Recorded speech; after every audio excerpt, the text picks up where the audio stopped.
Hey guys, welcome back to day 4 of Vlogmas. So that means we're 4 days in, right? If you need to catch up on the first 3 days of Vlogmas, I will link them in the description box below, and I also have a playlist. But I have been cooking a lot of meals from my pantry recently, and so I thought it would be fun just to kind of show you what I have been making for mostly dinners, but there are also a lot of breakfasts in here and lunches as well.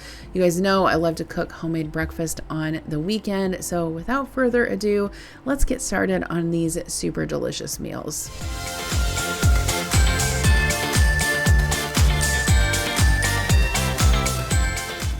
Okay, so it's a couple days after Thanksgiving, and as you can see here, I have saved my turkey carcass, and there's still some meat left on here too. So I am going to make some turkey stock and then make some turkey rice soup with this. I try to do this every year. It's a great use of your what's left of your turkey. So this is a super large stock pot. I believe it's actually a canning stock pot. I got it on Amazon, so I can link it down below. But I like it for this because I had, what, a 25-pound turkey, and it definitely fits in here. So I'm just going to fill this up with cool water.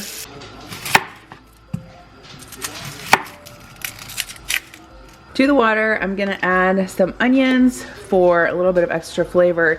And I've got this on really high heat. It's going to take a while to come up to temperature. I'm going to add some celery. I've also got some of these herbs left, so I'm going to throw those in. I'm also going to put a clove of garlic in here. I just cut the top off to expose the garlic cloves. I'm going to add some peppercorns.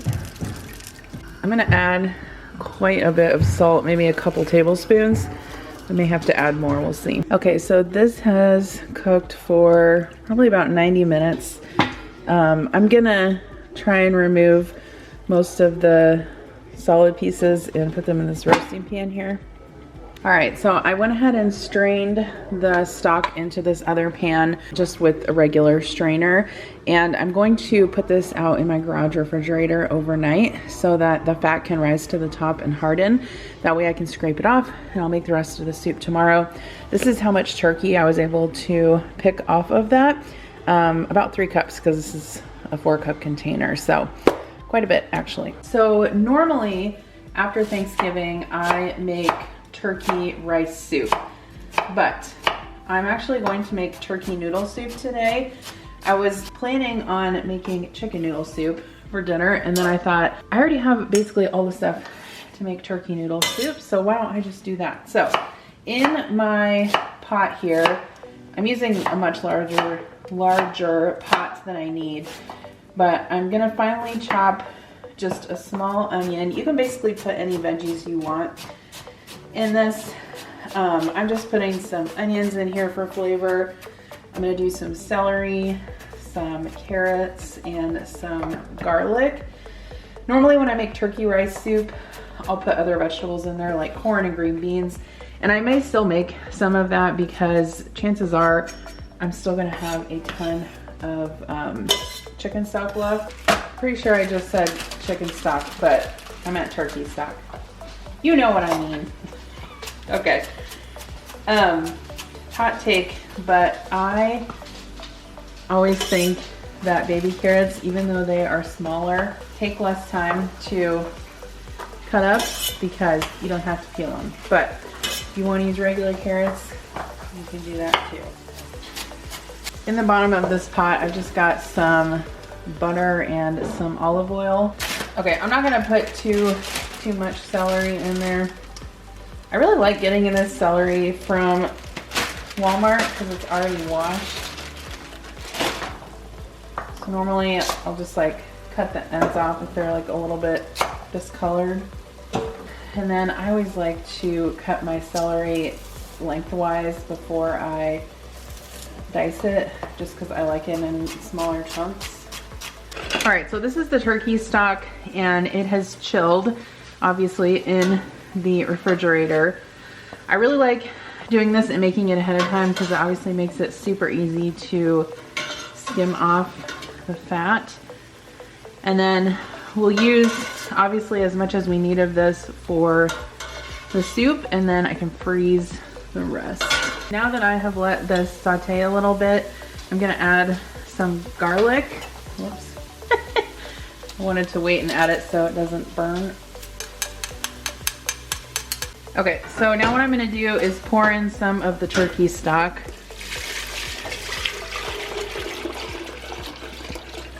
Start with that.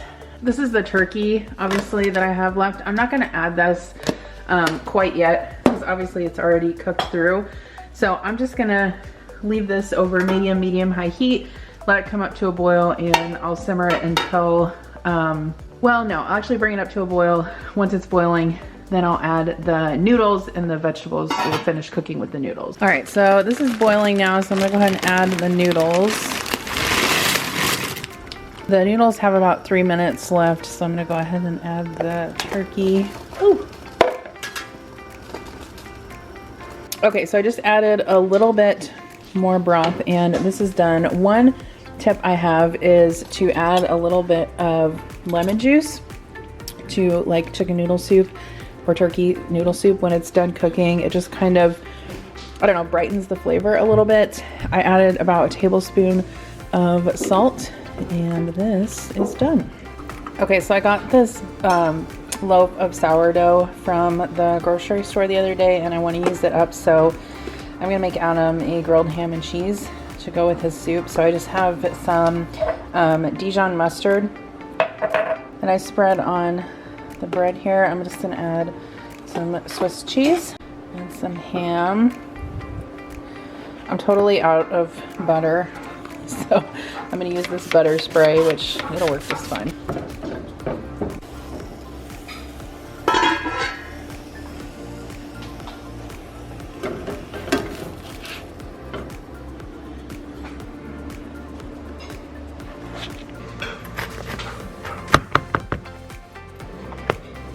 All right, so this soup turned out so good. If you guys haven't been saving your turkeys, please do so and make soup.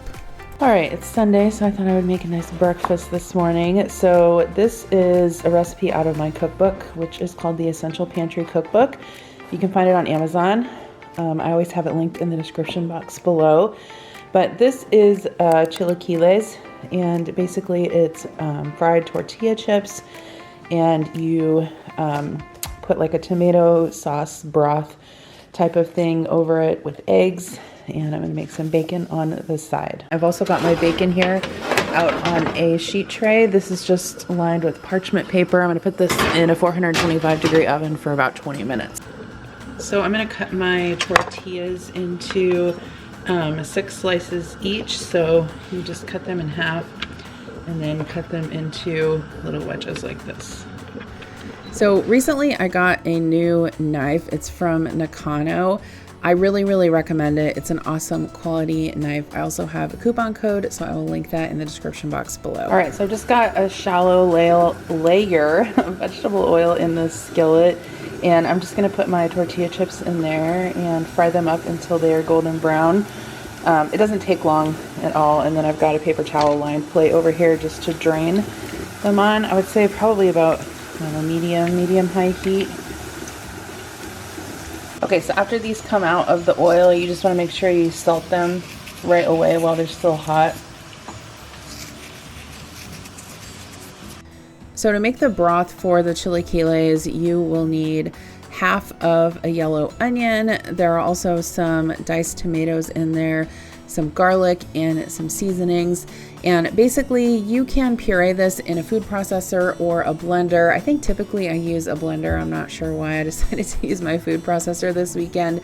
Then you also add some chicken or veggie broth and pour it into a skillet to cook and reduce. Okay, so I simmered this sauce for probably about 10 or 15 minutes, and then you just want to put some of the corn chips in there, the fried tortilla chips, and let it sit until it's ready to serve. I'm gonna fry up a couple of eggs. All right, so I put the tortilla chips down, I added just a little bit of cheese and then the egg and some sliced jalapeno, a green onion, and some bacon. Okay, so I'm gonna make a pretty easy dinner tonight, I think. I have some chicken breast in this bag here that I just seasoned with some all-purpose seasoning, just salt, pepper, garlic powder, onion powder.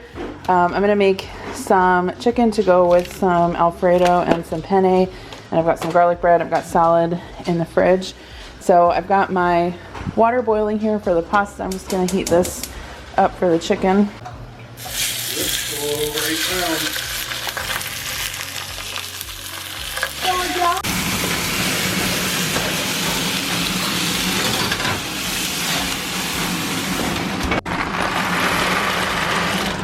So this particular packet of Alfredo sauce, I don't think I would necessarily buy it again. You guys know I love a good packet or something of like sauce or seasoning or something like that to, you know, shortcut my dinners, because I just can't be bothered. Like, I don't have time to make everything from scratch every night of the week. This was pretty good. I did have to add some extra seasonings and some butter and some Parmesan cheese to it. So definitely do that if you are not totally satisfied with your prepackaged goods. But the chicken turned out really good. So that method of kind of like sauteing it first on the stove and then finishing it in the oven, obviously we had that with the pasta and the Alfredo sauce and the bread on the side. And if you guys haven't seen these Taylor Farms mini salad kits at Walmart, they are awesome. I had one on the side. Okay, so I have some corn tortillas that I want to use up. So I'm gonna make some homemade chips and salsa. So this is out. Who gave me that idea, Adam? This salsa recipe is out of my cookbook. It's on page 28. So in the food processor, I actually used this a little bit ago to make the chilaquiles. That's why it looks a little bit dirty, but it's the same flavors, so it's gonna work fine. So in here I've got half a red onion, some garlic cloves. I just threw some chives in there because I needed to use them up. I also threw a part of a tomato in there because I needed to use it up. The reason why I like to kind of chop this first is just to make sure that all of the kind of coarser ingredients get chopped uniformly. And then I'm just gonna fry the chips in some vegetable oil. All right, so I added some salt, pepper, cilantro, a little bit of hot sauce. I'm going to add one 28-ounce can of diced tomatoes. So I added a little bit more salt and a little bit more hot sauce, but you always also want to taste your salsa with a chip so you can make sure you got the flavor right. All right, so here is the homemade chips and salsa. I would say that batch made a little over 4 cups. It almost fit all in this food prep container. And then I did drain the chips on some paper towels, but then I just season them with salt as soon as they come out of the oil. All right, so good Sunday morning. This morning I am making some chicken fried steak. So this is not going to be homemade chicken fried steak. Have I made homemade chicken fried steak before in the past for breakfast and even for dinner? Yes, I have. This is a very shortcut meal. As you can see, we have frozen biscuits, we have frozen hash browns, and we have frozen chicken fried steaks, okay? Don't knock it till you've tried it. Honestly, these frozen biscuits are really good quality. They are honestly some of the best biscuits that I have ever made. And then these chicken fried steaks are also pretty good. Obviously they're processed, so if you don't like processed food, look away. I'm not sure what to tell you. They're really good in the air fryer. And then I'm going to go ahead and put my biscuits in the oven and get those started. This particular bag of chicken fried steak, I believe I got this at Walmart, maybe Fairway, I can't remember. It does come with a packet of gravy, so you can basically mix that up to serve with your chicken fried steak. You just have to mix it with water. And then since I did have some hash browns in the freezer, I decided to crisp those up in a skillet with some butter, because whenever I have chicken fried steak, I always like to serve like some type of potatoes with it, because I think the gravy is really good with not just the chicken fried steak with the but the potatoes as well. I also fried some eggs with this. You guys know I typically don't eat breakfast on the weekends. Sometimes I do. If I'm making eggs Benedict, you know I'm eating breakfast because I freaking love eggs Benedict. But something like this, I don't necessarily eat it, so I'm mostly making it for my family. But at any rate, it's good. So if you wanted to make this for dinner, you totally could as well. So I'm basically putting my eggs and my hash browns and my biscuits and my chicken fried steak on the plate, and I'm putting gravy over everything. If you are very offended that this is not a diet dish, I am terribly sorry. This is not something I make all the time, but it was really, really good. And it's just a good idea for, you know, a quick breakfast if you need to on the weekends. Okay, so this one is a little bit healthier and obviously is low carb if you are doing that, but an egg scramble is something really great to make, especially if you have things to use up in your refrigerator. Sometimes I find on the weekends that like it's the end of the week and I have a lot of maybe like veggies or meats or things like that that I've sliced and prepped up during the week that I need to use up. So I chopped up some jalapeno, and then I had some sliced red onion and some diced red bell pepper in the fridge that I'm using up. And so my idea was just to kind of saute this all in a skillet together. Typically I have like either bacon or sausage on hand for like a breakfast meat, but not always. In this particular case, I had ham, which can also obviously be used for a breakfast meat. So I'm just dicing that up as well. Again, using this Nakano knife. This is one of the Santoku knives and I've really been loving it. It's super sharp and great. I've been using it a ton. So I have my veggies sauteing in some butter there in a nonstick skillet, and I want to kind of give those a head start because I don't want them to be crunchy in kind of like the finished egg scramble. But I'm going to crack some eggs into a bowl and just whisk those up with some salt and some pepper. And sometimes I add a little bit of milk or half and half, you know, whatever I have on hand, and I just whisk those up. This would also be a really great filling for a breakfast burrito. Sometimes I prep breakfast burritos on the weekend if I have a lot of, you know, like veggie scraps that I need to use up.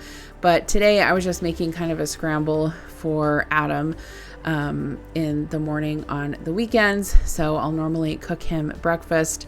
So I'm just mixing the ham with the eggs in the skillet and the chopped peppers and everything like that. And then I did melt a little bit of white American cheese over the top. So it's kind of like an omelet, but obviously more like a mess or a scramble.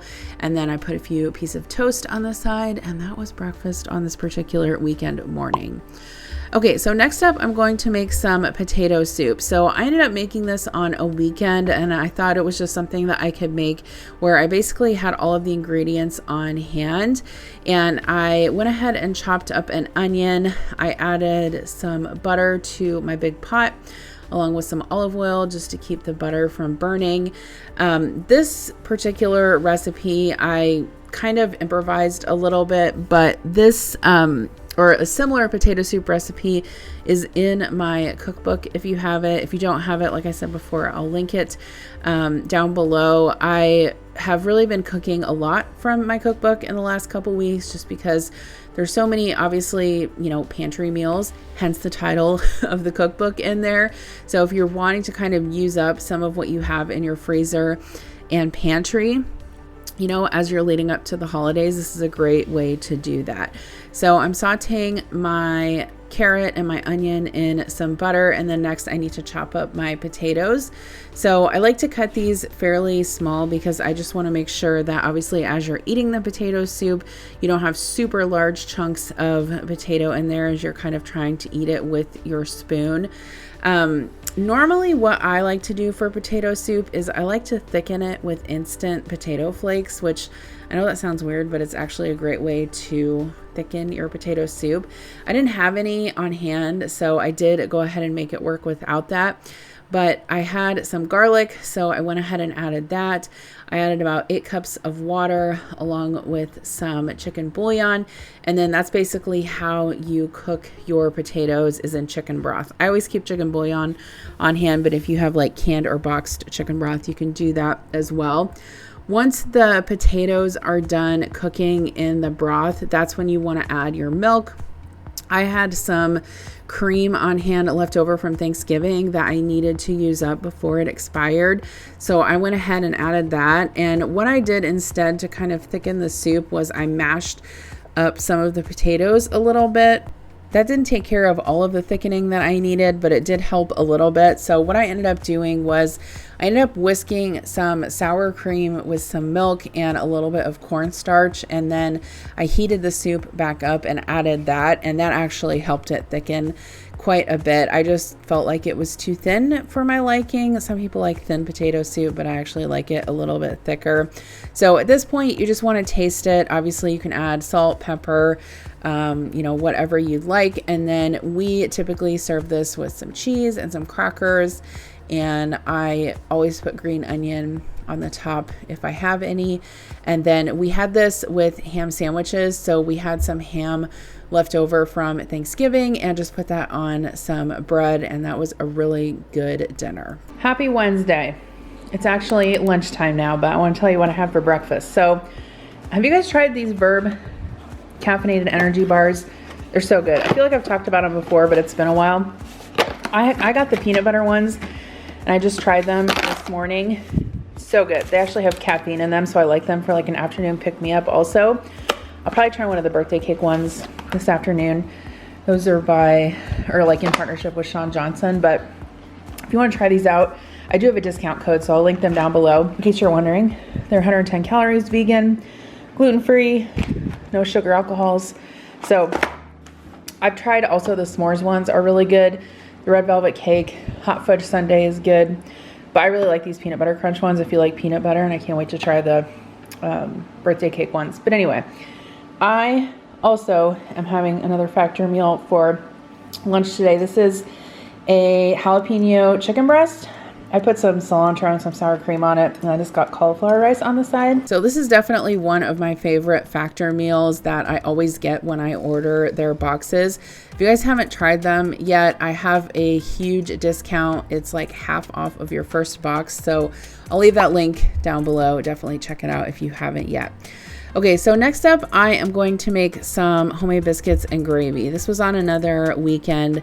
I've been collecting these clips for quite some time, so it seems like there's a lot of breakfast in here, but that's okay. I definitely wanted to share it with you guys because obviously a lot of us can make these breakfasts for dinners as well. So I picked these up in a grocery haul. These were the Dolly Parton brand biscuits that are available in the stores now. And essentially what you do is you take the mix and you combine it with cold butter and you use a pastry cutter, mix it together, and then add some milk and stir the whole thing together. I would say like the biscuits are very easy to make, and it definitely makes a lot. So the dough is really easy to work with, and they taste really good. I will say I don't feel like they rose as high as I would have liked them to. So if I made these again, I would definitely roll them like a little bit thicker. I do think that it has promise. I would say that so far my favorite prepared biscuits, if I had to pick any, are definitely the ones that I get in the freezer section. Those are like second to none. Either the Walmart brand or the Pillsbury brand, it doesn't really matter. But anyway, sometimes I like to roll out some dough, old school style. So I put these on a baking sheet with parchment paper and pop them into the oven.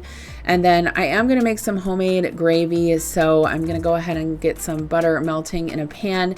And then when the biscuits came out of the oven, I just melted a little bit of butter in the microwave, and I'm just brushing those on the tops of the biscuits as per the box directions, and then I'll go ahead and set those aside. So for the gravy for the biscuits, I just added some flour to my melted butter, and then I had some cooked sausage patties in the refrigerator. This is a great way to make sausage gravy. So basically you just make a white sauce with your roux. So, you know, butter and flour cooked together. I add some salt and pepper.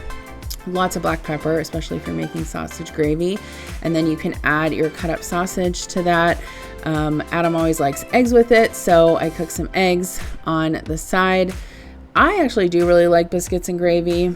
Like I said, I don't always eat them when I make them. My kids actually like biscuits and gravy as well. I'm not a fan of the runny egg. Adam and Connor love the runny egg. They will eat eggs and toast with a runny yolk all day. I'm not a huge fan of that. I wish I could be. I have tried in the past. The best I can do is like a medium egg with eggs Benedict, but I'm trying, you guys. Okay, so this is what was for breakfast this morning. Just a couple of eggs with some biscuits and gravy. Thank you, Dolly Parton, for the Duncan Hines mix. Okay, so this is just a simple Saturday morning breakfast that I made one day for Connor because he wanted pancakes, and he made me promise the night before when I put him to bed that I would make him pancakes and syrup in the morning, because obviously when I'm home during the week, I don't typically make homemade pancakes before school. I know some moms do, but that's just not my style. Anyway, I always keep prepared, or well, I guess you would say more like it's the complete. So like whatever the complete pancake mix is, whether it's Walmart brand or Pearl Milling Company or whatever you want to say. Hungry Jack makes a really good one too. I always keep pancake mix in my pantry because I just find that it can make a really quick dinner or a breakfast if you need something really fast. So I cooked up the bacon in the skillet and cooked up my pancakes. These were not going to win any beauty contests, but I thought it would be fun to make big ones. Okay, so this is actually a Tex-Mex beef stew, and I wanted to share this because we had it for dinner one night, and it was a freezer meal that I made using a recipe that I made for the Freezer Fit website.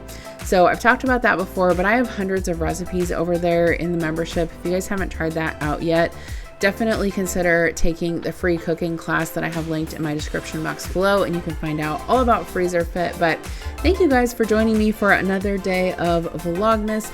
Make sure that you come back tomorrow for day 5 and watch these couple videos right here if you haven't yet.